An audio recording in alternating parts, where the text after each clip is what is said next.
François Bayrou, a un salaire dévoilé et une tâche immense à Matignon. Officiellement nommé Premier ministre ce vendredi 13 décembre, François Bayrou a pris la tête du gouvernement dans un contexte politique tendu. Alors que la formation de son cabinet est attendue avec impatience, le montant de sa rémunération et ses avantages ont été révélés. Un salaire conséquent, mais encadré. La rémunération mensuelle brute de François Bayrou en tant que Premier ministre s'élève à 16 038 €. Cette somme se compose. Traitement brut, 12 457 €. Indemnité de résidence, 373 €, 3% du traitement brut. Indemnité de fonction, 3 207 €, 25% du total précédent.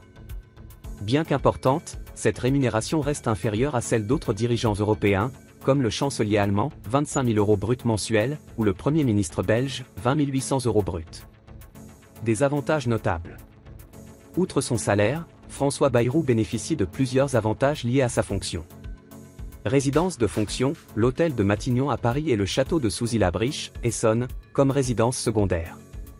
Prise en charge des frais officiels, frais de déplacement, réception, et activités inhérentes à ses fonctions, dans une limite annuelle de 150 000 €.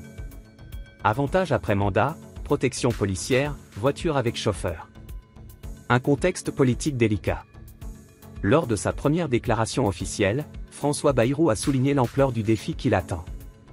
Il y a un chemin à trouver pour réunir les gens au lieu de les diviser. La réconciliation est nécessaire. Cependant, son arrivée à Matignon suscite des réactions mitigées.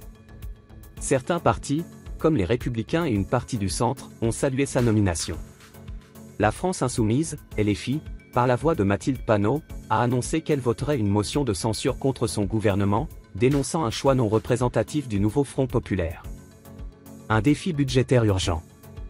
L'une des priorités de François Bayrou sera de faire adopter le budget pour 2025.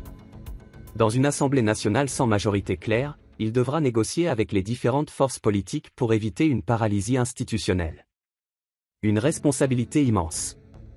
Avec un salaire représentant environ 4 fois la moyenne des Français, François Bayrou s'engage à relever les défis d'un pays divisé politiquement et confronté à des enjeux économiques cruciaux.